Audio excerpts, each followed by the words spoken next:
That's the finish that we're gonna do. So from start to finish, punch block, parry, circle around, dump, trap, pin the arm, freeing you up to come underneath, and finish with an Ezekiel.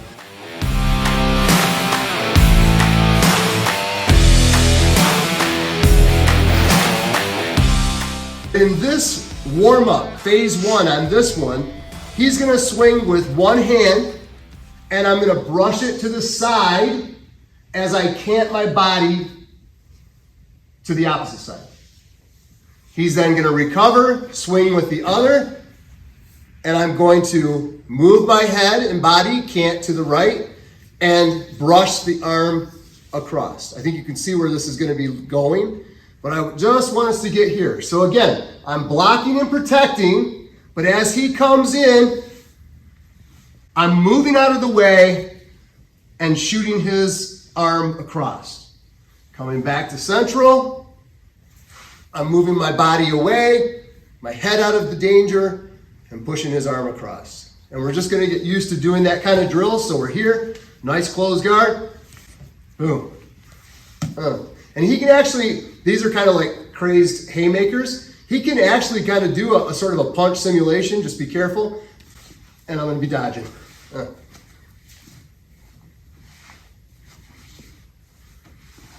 Again, getting that core warmed up, getting the motion. We're using our legs and canting our body. And then this is not real strong. This is just a brush across. Cool? Step 1. Now we're gonna move this to the next level. So he still comes in with a punch. I frame, I push, slide my hip out, grab his lat. Look at it, I can grab this arm and wrap it. Now, if his balance is no good, I can probably begin to shift my hips a little bit underneath him and come right up on top and get to the mount. Just by using leverage and timing. So that's what we're gonna build on next. He's gonna come in with a punch. Look at, from here, get this back, try to get this back. As I grab his lat, I trap his arm under the other arm. I bring my hips back underneath. If he's bigger, like heavier, I may have to scoot more, but he'll fall. There's no post there.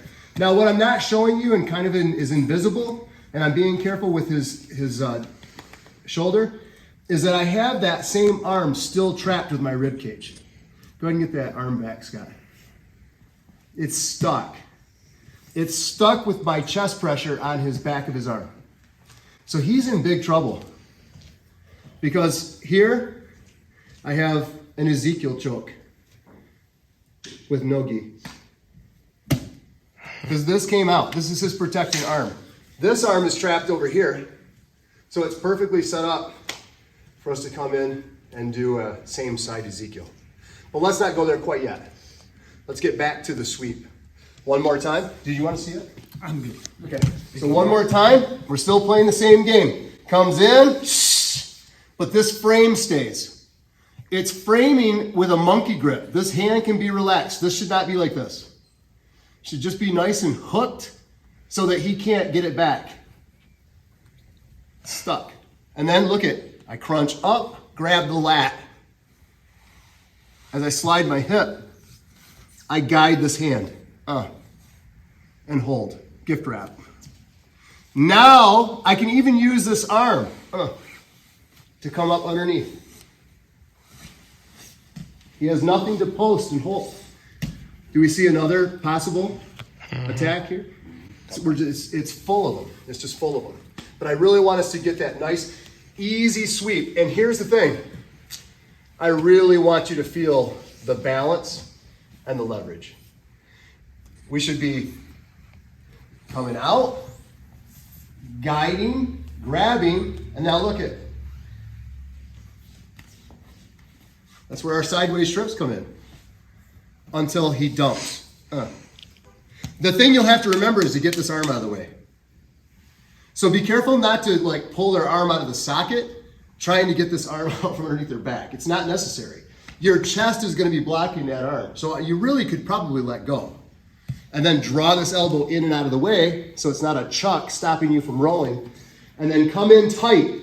If you come in high, he'll pull his arms back out, and now he'll be ready to go again to defend. We want to stay tight. Close? Let's give that a try. 1, 2, 3. Do this. All right, here we go. So check it out.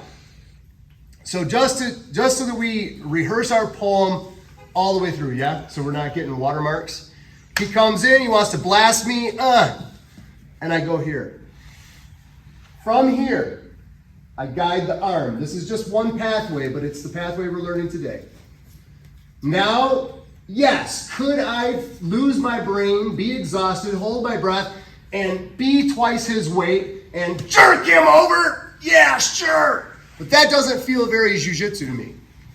Agree? Agree. So what would be better, stand on your knees, please. What would be better is to do this until he dumps. And now I hold. I can, remember the tango?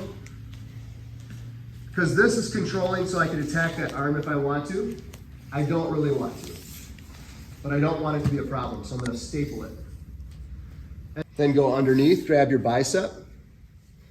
When you finish with that Ezekiel, please be careful. You're right on the trach.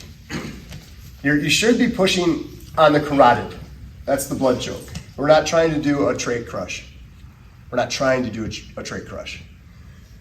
But even a fist here can move that trach aside. So it's a half choke. It is a 50% choke. If you've got enough of your bicep underneath on the other side, you'll have more of 100%. So that's the goal. Is it like a rear naked, but we're doing it from the front? This bicep is still against their other side. And then the fist comes in to finish the opposite. Would you ever do it into the windpipe? Sure, Or out is there. it just The problem is I always train for meth heads, right? And they don't care about They pain. need blood, yeah. They don't feel any pain. Or knuckleheads that don't have a frontal lobe and they don't feel any pain. Or they're so adrenalized they don't feel pain. I mean, ask our officers, I'm sure they've run into that. We've run into patients that were like banging their head into concrete walls.